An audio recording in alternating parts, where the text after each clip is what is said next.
Bonjour à toutes et à tous, bienvenue sur le podcast Cancéro, le podcast qui aide les patients atteints de cancer à devenir acteurs de leurs soins.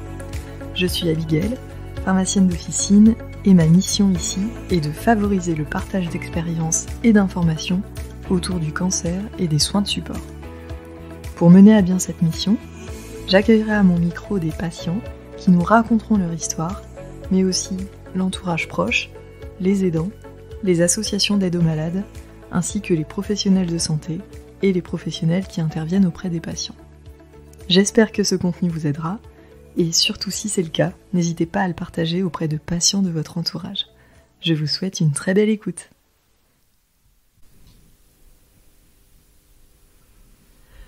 Coucou Léa. Bonjour Abigail. Je suis ravie de t'accueillir sur le podcast Cancéro aujourd'hui. Merci beaucoup de ta présence. Merci pour ton invitation, avec plaisir. Est-ce que tu veux bien te présenter s'il te plaît pour les auditeurs qui nous écoutent ? Bien sûr, du coup, moi je m'appelle Léa et dans le cadre des soins de support, je propose de la méditation aux patients mais aussi aux soignants. Et en fait, ça fait plusieurs années que je fais ça, mais l'idée c'est que ça nous permet de nous poser, de prendre du temps, de respirer et vraiment de prendre ce temps de retour sur soi ensemble. En fait, c'est de nous reconnecter vraiment à l'humain, au-delà du fait d'être patient, d'être soignant, etc. C'est vraiment de partager autrement. Et en tout cas, moi, ça me fait beaucoup de bien et c'est pour ça que je propose ça aux patients, aux familles et aussi aux soignants. Voilà. Et ça, c'est en plus de ton activité de pharmacienne hospitalière au sein du service de l'UMA. Exactement. En fait, c'est aussi grâce au fait que je suis pharmacienne à l'hôpital que j'ai pu, en fait, petit à petit, proposer ça aux patients et mettre ça en place. Déjà en connaissant bien l'hôpital de jour, et puis aussi en ayant la confiance et le soutien de mon équipe. On ne ferait rien sans eux.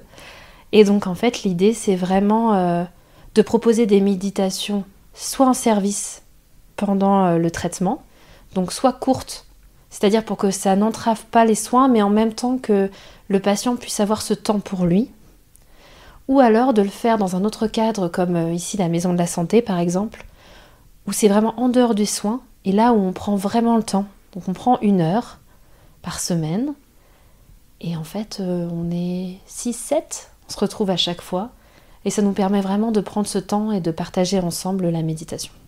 C'est top. Et pour le patient, c'est quoi l'intérêt de méditer ? Qu'est-ce que ça va lui apporter ? Alors j'ai plusieurs retours parce qu'en fait chaque personne est différente et je pense que l'idée c'est que chacun va vraiment faire son chemin par rapport à la méditation. Alors chacun a sa définition de la méditation, j'ai bien sûr la mienne, et l'idée pour moi de la méditation c'est vraiment de revenir au présent, dans le réel, dans ici et maintenant.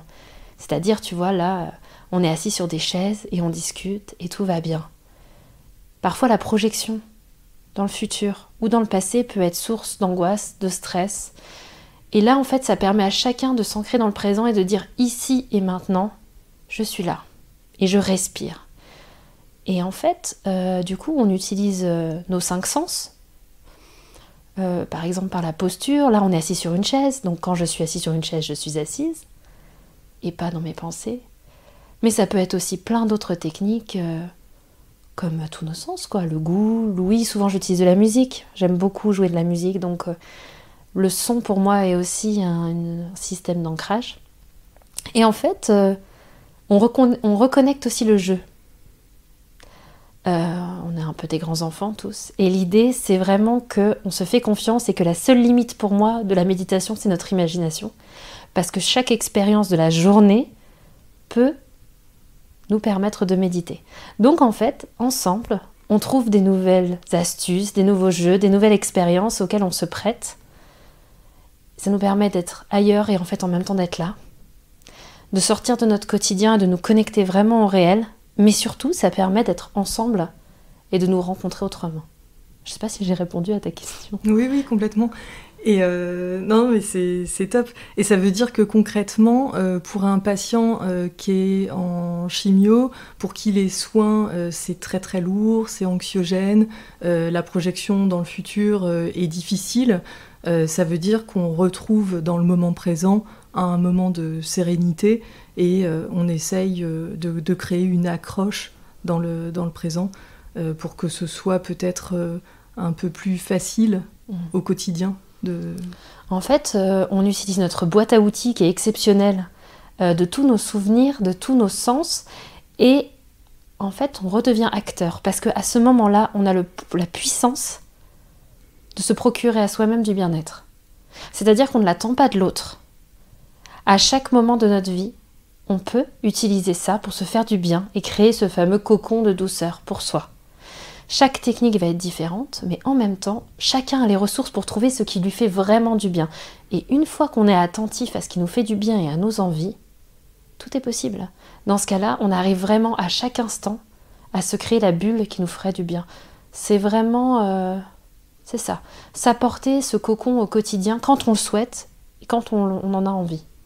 Oui, donc au final, ça va bien au-delà du patient, de son traitement. C'est vraiment tout le monde qui peut appliquer ça dans son quotidien et se créer une bulle pour soi. C'est pour ça d'ailleurs que tu prends en charge aussi en méditation les soignants de l'équipe. En fait, tout à fait, parce que c'est plus une approche de l'humain que du soignant, du patient, etc. Ça va au-delà. Après, les circonstances de la vie font que parfois on recherche plus activement cette bulle. Et c'est à ce moment-là qu'on s'y connecte. Mais que ça soit la maladie ou autres événements de la vie, c'est toujours une opportunité de pouvoir vraiment se recentrer sur soi et se faire du bien.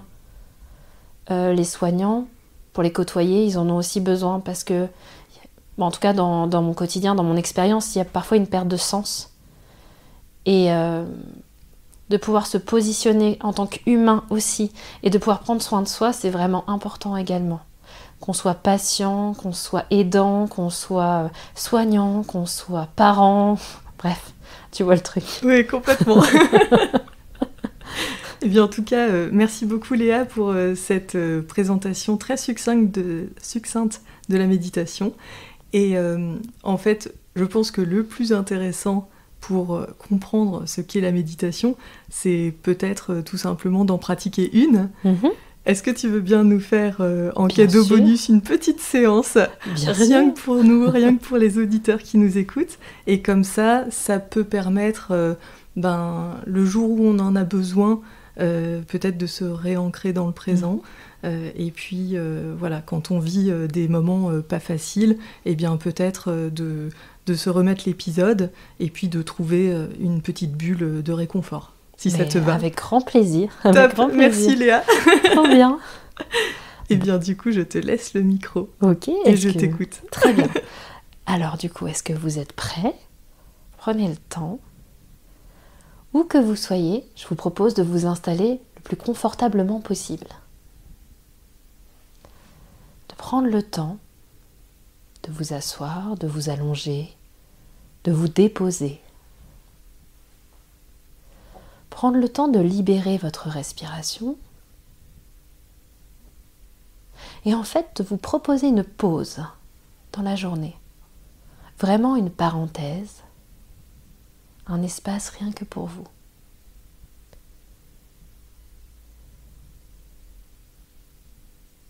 Je vous propose de prendre conscience que vous soyez assise ou allongée, que vous êtes portée. Porté par le support et qu'il n'y a pas besoin de porter plus pendant quelques instants. L'idée, l'opportunité, c'est vraiment de ne rien faire. Vous n'êtes même pas obligé d'écouter ce que je raconte. L'idée, c'est de vous créer votre bulle, votre espace de douceur et de paix. Pourquoi pas, à chaque expiration, vous vous déposez encore un peu plus, juste de faire une pause, de souffler, de respirer. Prenez le temps de vous déposer,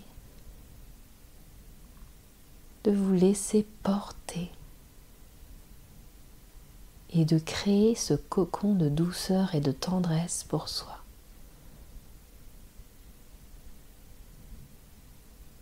juste quelques instants très importants où l'on revient au premier plan, où la seule chose à faire est de ne rien faire. Respirez, soufflez, mais bien sûr à votre rythme, à votre temps juste.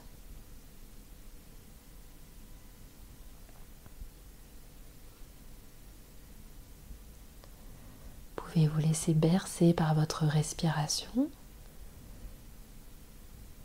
porté par le support sur lequel vous êtes installé. Et pourquoi pas, à chaque expiration, vous déposez encore un peu plus. Prenez le temps. Vous avez le temps.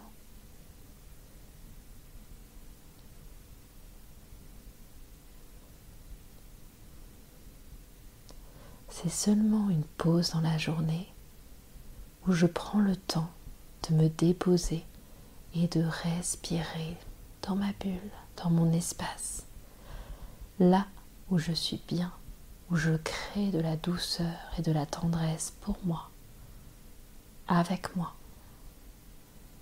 et à mon rythme.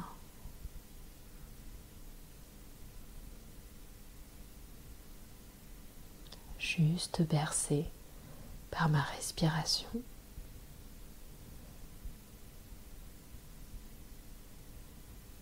Juste bercé par ma présence, ici et maintenant.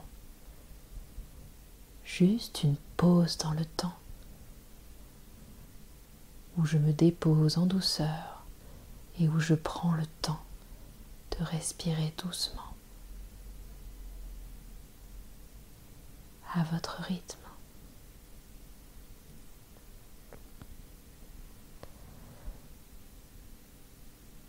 Et là, je vous propose de prendre une inspiration un peu plus profonde et une expiration douce. Encore une inspiration un peu plus profonde et une douce expiration. Et encore une fois, à votre rythme, prenez le temps.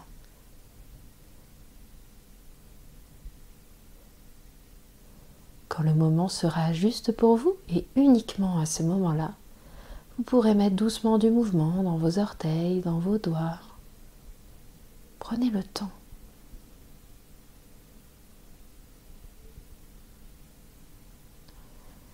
Puis pourquoi pas tourner la tête à droite, à gauche. Baissez doucement vos épaules, vous étirez, profitez-en. Créez le mouvement qui vous fait du bien. Et à votre rythme et en douceur, vous pourrez alors doucement ouvrir les yeux. Je vous remercie. Merci beaucoup Léa, c'était top. Du coup, j'ai fait la méditation en même temps que vous. Et c'est vraiment chouette parce qu'en fait, on prend jamais ce temps-là pour nous. Et c'est ça qui est puissant dans la méditation et qui en même temps est si difficile à appliquer. C'est de se prendre quelques minutes pour soi. Exactement. Et c'est bien pour ça que je fais ce métier. Comme ça, je prends ce temps. Clairement. Et aussi, n'oubliez pas, il n'y a rien à faire de plus. Il y a largement assez d'expérience dans la journée. Pas besoin de rajouter une énième expérience.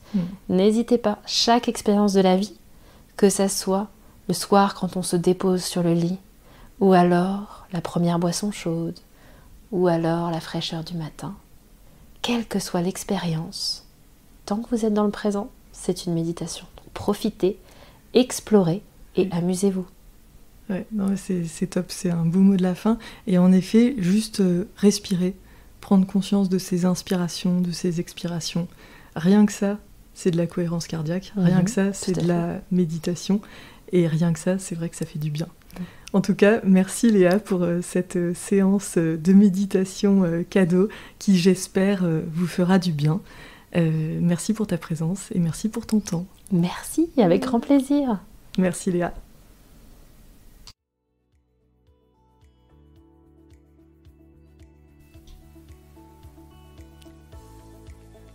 Merci d'avoir écouté ce nouvel épisode de Cancéro. Si le contenu vous a plu, n'hésitez surtout pas à le partager auprès de patients de votre entourage qui pourraient en avoir besoin. Vous pouvez aussi mettre 5 étoiles sur Apple Podcasts ainsi qu'un commentaire.